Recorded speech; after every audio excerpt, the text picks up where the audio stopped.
Good evening, नमस्कार, जय श्री कृष्णा, राधे राधे। मेरे प्यारे साथियों, मैं विश्वेंद्र सौदार आप सभी का आपके अपने यूट्यूब चैनल PS48 में एक बार फिर से हार्दिक स्वागत करता हूं। मेरे प्यारे साथियों, आपके लिए हमने प्री टेस्ट सीरीज स्टार्ट किए साइकोलॉजी के अंतर्गत MCQ की, जो रीट आपकी first grade, second grade, UP TET all competition exam के लिए इम्पोर्टेंट रहेगी। तो यहाँ पर आपके लिए बेहतरीन साइकोलॉजी के क्वेश्चन कवर किए जाएंगे। तो देखिए, क्वेश्चन है, बालकों की बुद्धि लब्धि होती है प्रतिभाशाली वाले बालकों की बुद्धि लब्धि पूछी गई है। यहाँ पर कितनी रहेगी? 130, 115, 124, 140। तो प्रतिभाशाली बालकों की बुद्धि लब्धि कितनी होती है? 140 या उससे अधिक। चौथा ऑप्शन आपका सही आंसर रहेगा यहाँ पर।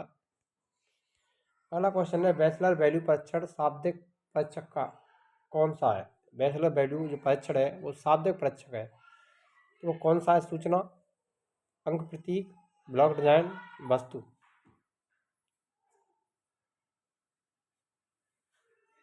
तो कौन सा रहेगा? सूचना। फर्स्ट ऑप्शन आपका सही आंसर रहेगा, सूचना। बैचलर वैल्यू परीक्षण शाब्दिक परीक्षक किसका है? सूचना का। ब्लॉक डिजाइन टेस्ट किसका है? कोह का, गौ का, अलेक्जेंडर का, हैरिस का। ब्लॉक डिजाइन टेस्ट किसने दिया था सिद्धांत? तो ये कोह के द्वारा दिया गया था। फर्स्ट ऑप्शन आपका सही आंसर रहेगा। अगला क्वेश्चन है, OCP मॉडल सिद्धांत किसका है? JP गिलफोर्ड का, गार्डनर का, बर्ट का, साइमन का। OCP मॉडल सिद्धांत किसका है? तो ये है JP गिलफोर्ड का। फर्स्ट ऑप्शन से आंसर रहेगा। अगला क्वेश्चन, ट्राई आर्किक्स सिद्धांत बुद्धि का किसका है? मोस्ट इंपोर्टेंट बुद्धि का सिद्धांत है ट्राई आर्किक्स। किसने दिया? गार्डनर ने, स्टीनबर्ग ने, गिलफोर्ड ने, साइमन ने। ट्राई आर्किक्स सिद्धांत बुद्धि का किसका है? तो ये स्टीनबर्ग का है। ट्राई आर्किक्स सिद्धांत किसने दिया था? स्टीनबर्ग ने। सेकंड ऑप्शन से आंसर रहेगा। अगला क्वेश्चन है, बुद्धि का एक तत्व सिद्धांत यूनिफैक्टर थ्योरी किसकी है? या एक तत्व सिद्धांत किसने दिया? स्पीरमैन ने, थर्स्टन ने, बिने ने, बर्न ने। ये किसने दिया था? बिने के द्वारा दिया गया था। थर्ड ऑप्शन सही आंसर रहेगा, 1908 और 1911।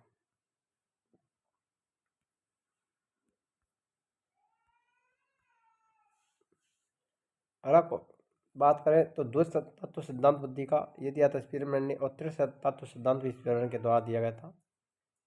बहुबुद्धि सिद्धांत थर्स्टन का है।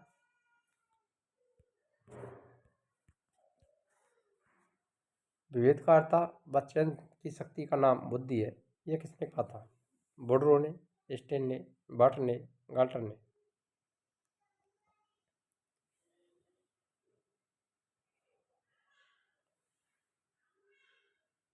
विवेककारता व चयन की शक्ति का नाम बुद्धि है, ये किसने कहा है? तो विवेककारता व चयन की शक्ति का नाम ही बुद्धि है, ये किसने कहा था? गाल्टर ने कहा। चौथा ऑप्शन आपका सही आंसर रहेगा। नेक्स्ट क्वेश्चन है, जुड़वा बच्चों की बुद्धि से संबंध पाया जाता है 0.50%, 0.15%, 0.72%, 0.90%। कोई नहीं। जुड़वा बच्चे होते हैं उसकी बुद्धि से संबंध कितना पाया जाता है? तो 0.90% पाया जाता है। चौथा ऑप्शन आपका सही आंसर रहेगा। तरल बुद्धि होती है अर्जित, जन्मजात, आवा, दोनों? कोई नहीं।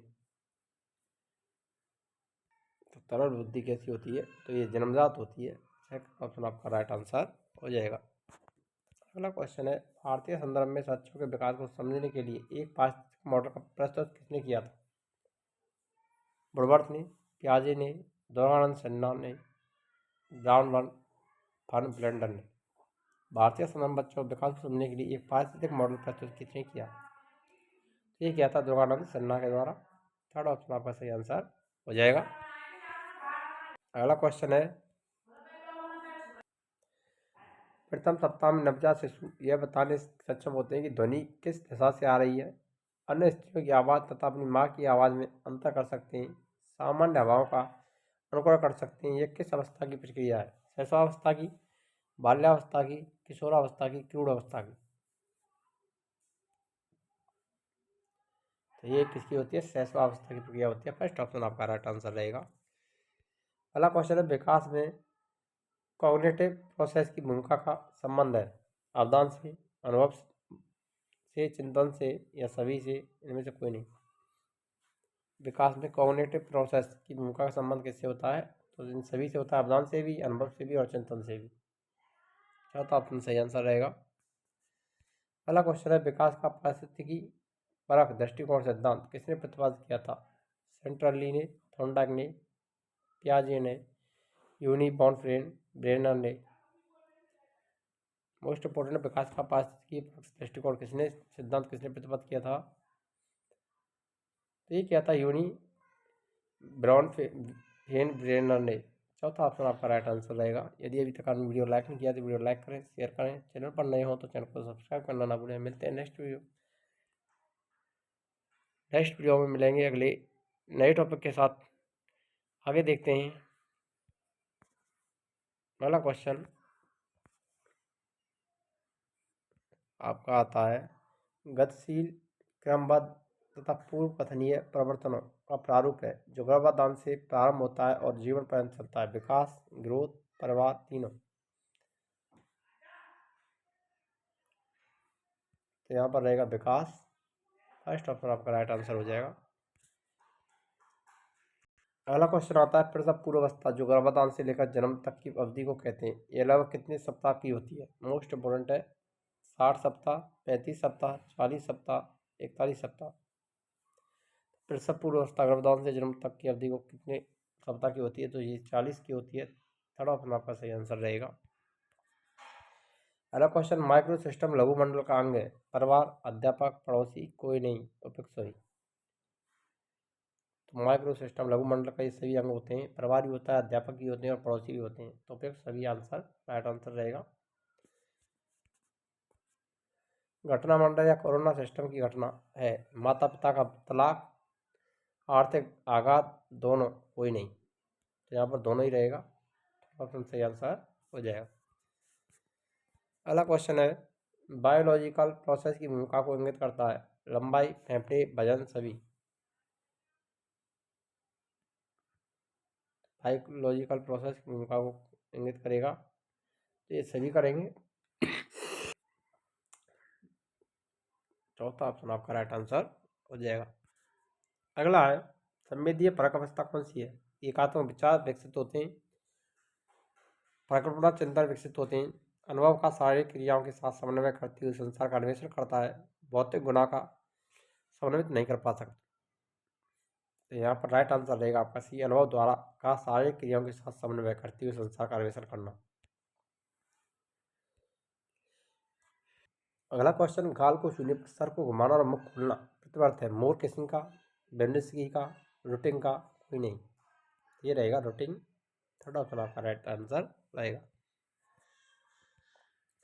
औपचारिक संक्रियात्मक अवस्था की आयु कौन सी है? मोस्ट इंपोर्टेंट है, जिंक पियाजे का सिद्धांत है, शास्त्रीय अनुबंधन सिद्धांत। पियाजे के अनुसार संक्रियात्मक विकास की चौथी अवस्था कौन सी बताई गई है? तो औपचारिक संक्रियात्मक अवस्था जो 11 से 15 वर्ष की होती है। चौथा ऑप्शन आपका राइट आंसर हो जाएगा। हार्ले व हार्ले ने 1962 में किस पर प्रयोग किया था? कुत्ते पर, बिल्ली पर, चूहा पर, बंदर पर। तो हार्ले और हार्ले ने 1962 में किस पर प्रयोग किए थे? बंदर पर। चौथा ऑप्शन सही आंसर रहेगा। अगला क्वेश्चन, शारीरिक अंग अथवा संपूर्ण जीव की बढ़ोतरी को कहते हैं? परिपक्वता, ग्रोथ, दोनों, कोई नहीं। तो ये दोनों ही कहलाएंगे। थोड़ा ऑप्शन सही आंसर हो जाएगा। अगला आता है, बच्चे जिस प्रकार संज्ञानात्मक विकास की विभिन्न अवस्थाओं से गुजरते हैं वैसे ही वह नैतिक विकास की विभिन्न अवस्थाओं से गुजरते हैं। यह कथन किसका है? मोस्ट इंपोर्टेंट है। संज्ञानात्मक विकास की अवस्थाओं से गुजरते हैं वैसे ही नैतिक विकास की अवस्थाओं से भी गुजरते हैं। ये किसने कहा है? वुडवर्थ ने, कोलबर्ग ने, स्किनर ने, स्पाइडरमैन ने। यहाँ पर राइट आंसर कौन सा रहेगा? तो ये रहेगा कोलबर्ग नैतिक विकास के सिद्धांत से संबंधित है। सेकंड ऑप्शन सही आंसर हो जाएगा। अगला क्वेश्चन, जीवन का प्रथम वर्ष आसक्ति के विकास के लिए महत्वपूर्ण समय होता है, यह किसने कहा है? मोस्ट इंपोर्टेंट है। जीवन का पहला वर्ष है आसक्ति के विकास के लिए महत्वपूर्ण समय है, ये किसने कहा? क्लर्क ने, वुडवर्थ ने, पियाजे ने, एरिक्सन ने। ये कहा था एरिक्सन ने। चौथा ऑप्शन आपका सही आंसर हो जाएगा। अगला है, शिशु और उनके माता पिता के बीच स्नेह का जो सांवेगिक बंधन विकसित होता है उसे क्या कहते हैं? ग्रोथ, वस्तुस्थिति, अटैचमेंट, मोर किसिंग। एक लाता है अटैचमेंट। थर्ड ऑप्शन आपका राइट आंसर रहेगा। बुद्धि का सर्वप्रथम प्रयोग फ्रांसिस गाल्टन ने किया। सबसे पहले बुद्धि का प्रयोग करने वाले कौन थे? Francis Galton. मानसिक परीक्षण शब्द का सबसे पहले प्रयोग करने वाले कौन थे? कैटल। बुद्धि परीक्षण का सबसे पहले प्रयोग अल्फ्रेड बिने। सबसे पहला बुद्धि परीक्षण बिने साइमन बुद्धि परीक्षण। बुद्धि लब्धि शब्द का प्रयोग सबसे पहले विलियम स्टर्न ने किया। सर्वप्रथम बुद्धि लब्धि का सूत्र स्टर्न और क्लेमान ने दिया। संशोधित बुद्धि लब्धि का सूत्र रमन के द्वारा दिया है। आपको वीडियो अच्छी लगी तो वीडियो लाइक करें, शेयर करें और चैनल पर नए हो तो चैनल को सब्सक्राइब करना ना भूलें। मिलते हैं नेक्स्ट वीडियो में, तब तक के लिए जय हिंद, राधे राधे, जय श्री कृष्ण।